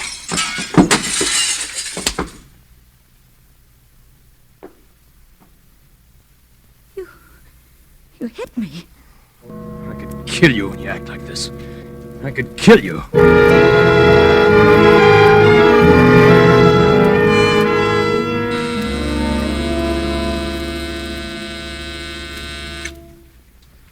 Yes, what is it? Dr. Ferrari, Mr. Mark Van Nostrand would like to see you. Van Nostrand. So soon? Have him come in. Hello, Dr. Ferrari. Come in, Mr. Van Nostrand.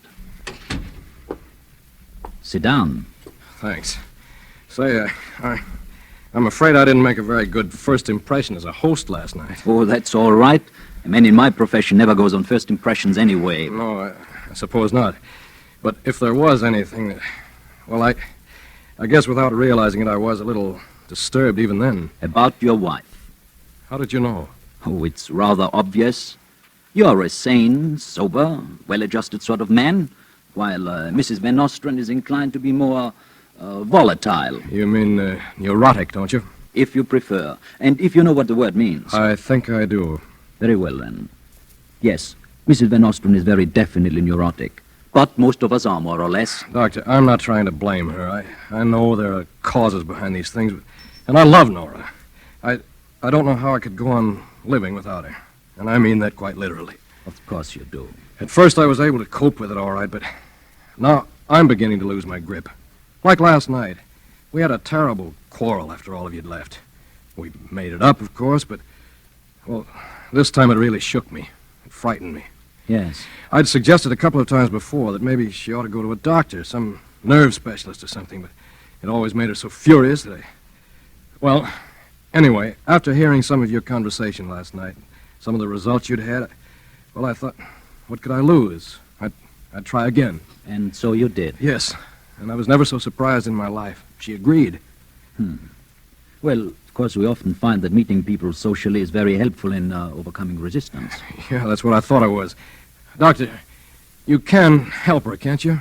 I don't know what I'd do if... If Mrs. Van Nostrand herself will cooperate, yes, I can. Swell. She's here with me, waiting outside. Shall I bring her in? Please do. Nora, Yes?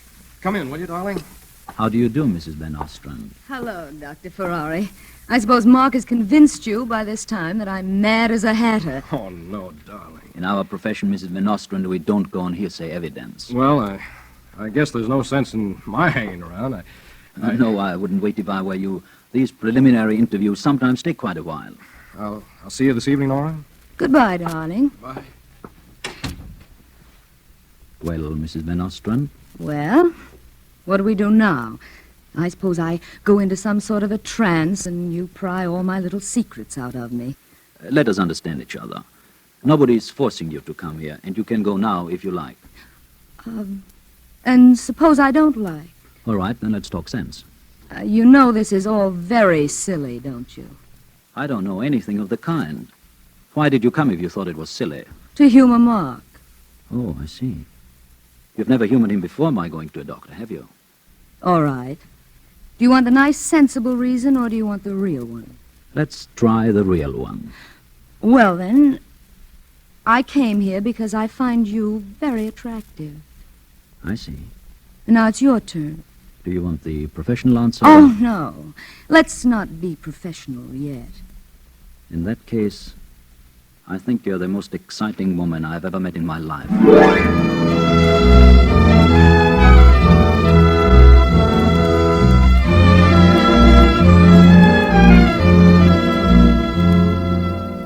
For Suspense, Roma Wines are bringing you as stars Miss Nancy Kelly and Mr. Helmut Dantine, whom you have heard in the first act of The Taming of the Beast, a radio play by Charles Smith and Robert Richards, which is Roma Wines' presentation tonight of Suspense.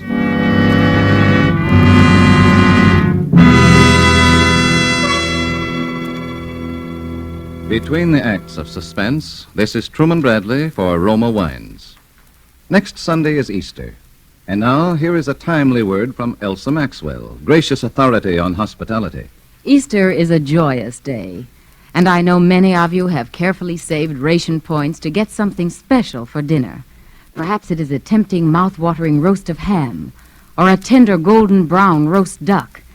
May I suggest that you add to the joyousness of the occasion by serving Roma California Sauterne. This glorious wine lends a welcome note of golden color to your table and adds to the enjoyment and pleasure of dining. An attractively set table, a steaming platter with the Easter ham or duck or roast, done to a golden brown turn, and then the crowning touch, a glistening glass full of Roma Sauterne set beside each dinner plate. Truly a tempting picture. And Roma Sauterne is the gracious note that makes your dinner truly enjoyable. You'll enjoy its fragrant delicateness and delightful bouquet. Like all the Roma wines, this masterpiece of the wine grower's art has unvarying goodness, the happy result of selected grapes, picked at the very peak of their flavor in California's choicest vineyards, guided to perfection by the ancient skill of Roma's famed wineries. Serve Roma wine this Easter. Serve it regularly. Remember, more Americans enjoy Roma than any other wine. R-O-M-A, Roma Wines. And now Roma Wines bring back to our soundstage Nancy Kelly as Nora Van Nostrand and Helmut Dantine as Dr. Paul Ferrari in The Taming of the Beast, a play well calculated to keep you in suspense.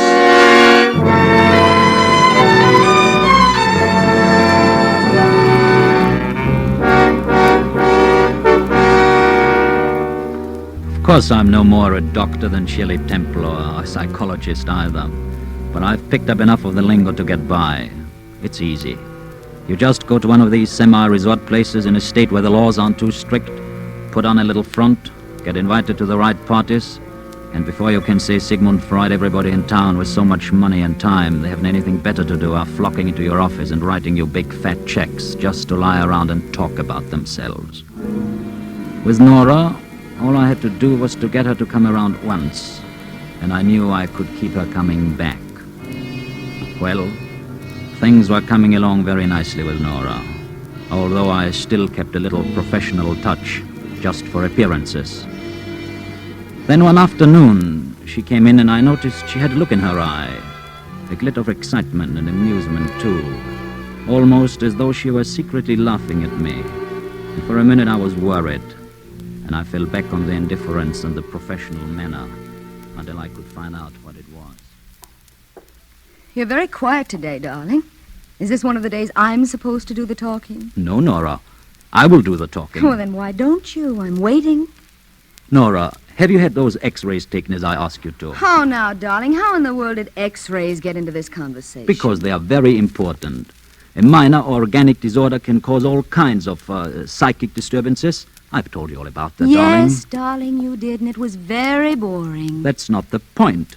Did you have them taken? Yes, I did. At the Mills laboratories? Yes. And when will I have the proofs? Oh, 2 or 3 days, I think they said. Oh, that's fine. Paul, I want to ask you something now. What? Paul, do you really think I'm improving? What do you think?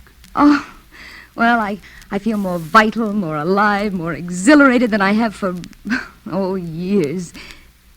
Do you really think it's you? What do you think? Well, I think maybe yes.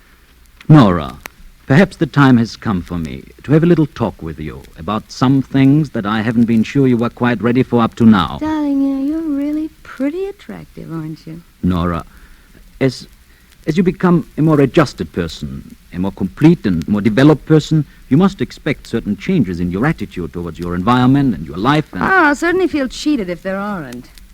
What are you getting at, Paul? Nora, you must expect, as you become adjusted, that relationships with people who are no longer as adjusted as yourself will no longer be entirely satisfactory to you. Oh, relationships such as marriage? Yes, quite, Nora.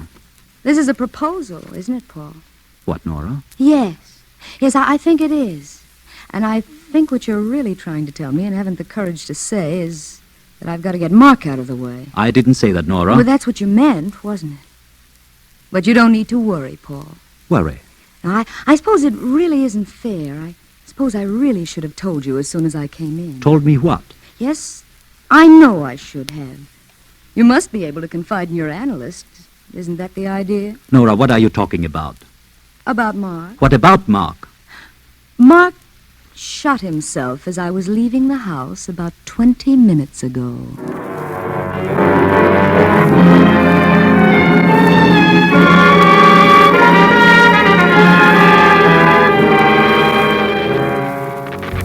This, of course, was a wonderful break. In all my plans, I never thought Mark would bow himself out with as little fuss as that. I must say he was a sport about it. No notes left behind, no accusing anybody. He just put the gun to his head, and that was it. After that, it was easy. Nobody knew anything yet, so I was able, as Nora's analyst, to say that it was vital to her health to get away. We left the very night, and were married in Yuma 6 hours later. And we stayed away, just traveling around for nearly 6 months. For Nora had the big house and everything back home, so of course finally we went back. I'd forgotten all about the x-rays I told Nora to have taken. They were nothing but window dressing anyway. But the next day when I went downtown to close up my office...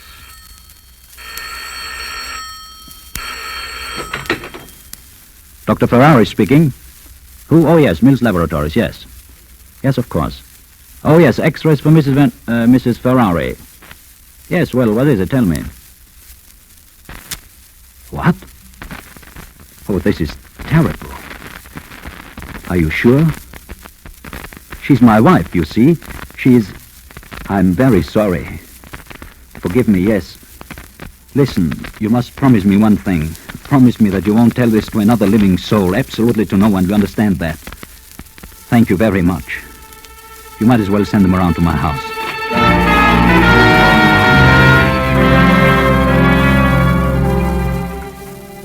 I could hardly believe it.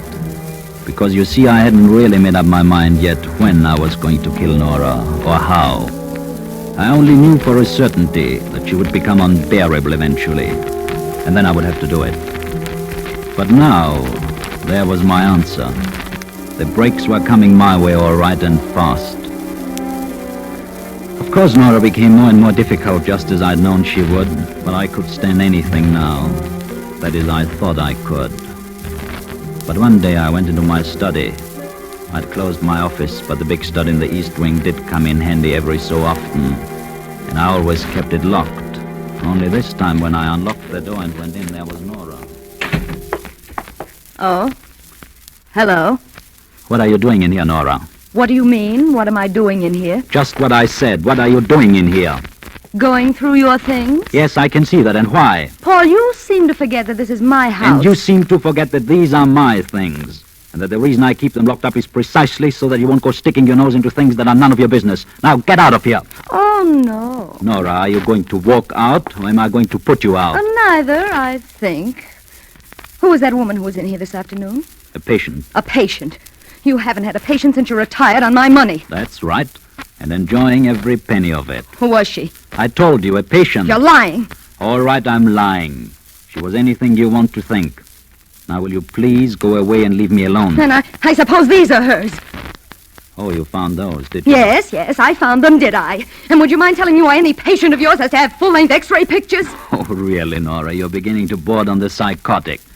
You don't think I get excited about X-ray pictures of women, do you? What are these pictures? I see you've forgotten, my dear, that when you were more impressed with my talents than you seem to be now, you had some full-length X-ray pictures taken. Oh. Those are yours. I don't blame you for not recognizing yourself. Beauty is only skin deep. Paul, why did you stop analyzing me? Because you didn't need it anymore. You decided that rather suddenly, didn't you? Yes, I decided that the day after I married you. Now, will you please leave me? You're becoming very tiresome. Tiresome? Now I'm tiresome. After you drove poor Mark to his grave. Oh, so you are bringing in poor Mark now. Bringing? Oh, if I could only bring him back. Oh, stop it, Nora. You wouldn't have Mark back if he walked into this room right now. Oh, wouldn't I? No, and I tell you why. You never did want Mark from the moment you found out that you could snap your fingers and he would come running to you like a puppy.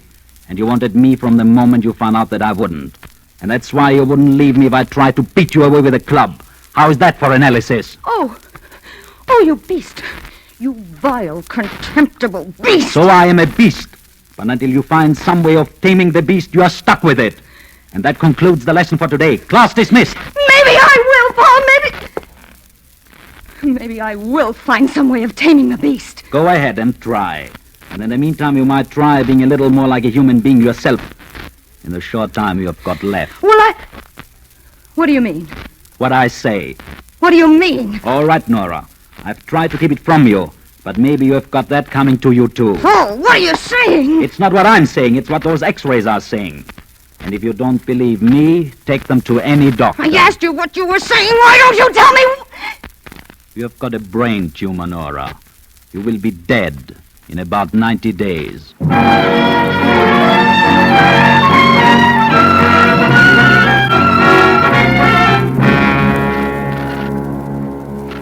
I suppose I shouldn't have told her, but I couldn't resist it. And I couldn't see that it would make much difference one way or the other.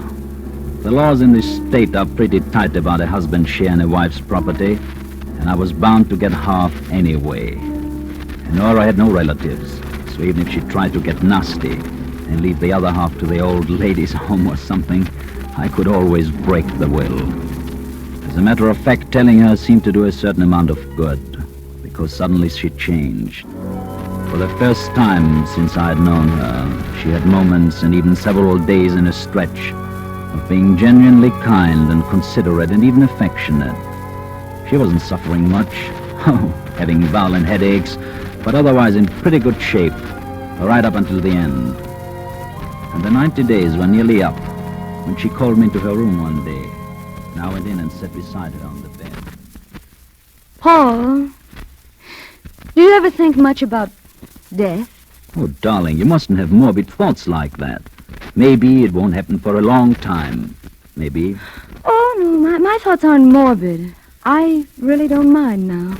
I don't mind in the least. That's the way to be, Nora. But what about you, Paul? What about me? Yes. How do you feel about death? Well, I guess I never thought much about it. Oh, well, don't you think everyone should? Maybe. What do you think, Paul?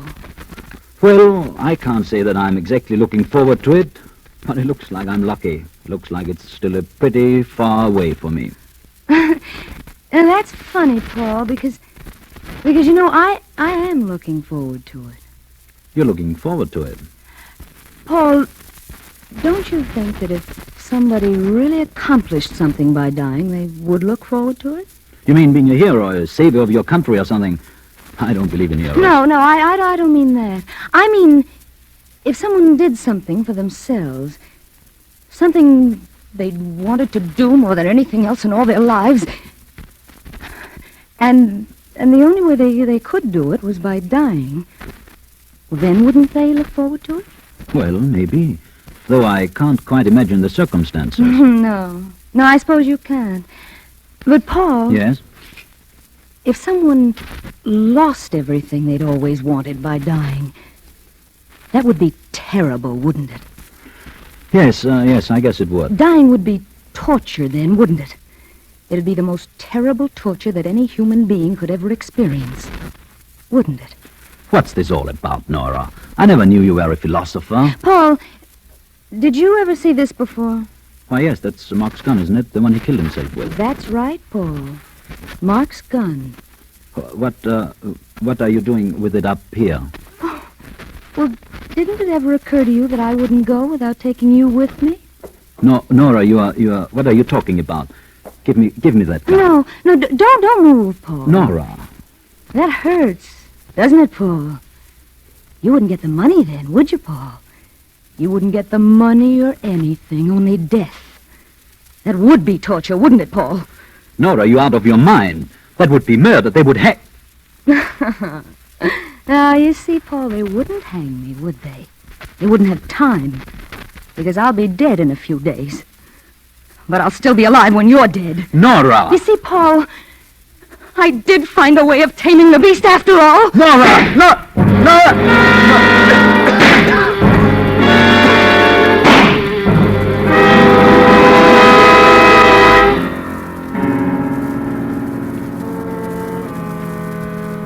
I'm going to die. There is not the slightest question about that. Probably by tomorrow night at the latest. That's why I'm able to tell about this. It doesn't matter now. Nothing matters much when you are dying and you know you are dying. But Nora was right. It would have been torture except for one thing. I still had one break coming. I've still got one last laugh. Because now I know how Nora is going to feel when she goes. Because she told me so herself. She told me what torture it would be. For me, she thought. Only it won't. It will be for her.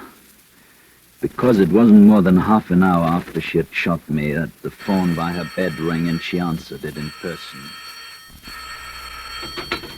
Hello? Mrs. Van Nostra, that is Mrs. Ferrari? Yes? Oh, thank heaven we've located you, Mrs. Ferrari. There's been a terrible mistake. Well, who is this? This is the Mills Laboratories. We took some x-rays of you last year, do you remember? Yes? Well, this has never happened before, but we were checking through our files today when we found out about the mistake. We sent you the wrong x-rays. The other patient just died, and that's how we came to find out about it. So, you see, Hello, Mrs. Ferrari? Mrs. Ferrari? Yes? So I say, you see, you're in perfect health, and you'll probably live to be 100. Hello? Hello, Mrs. Ferrari? Hello? You'll live to be 100. You'll live to be 100.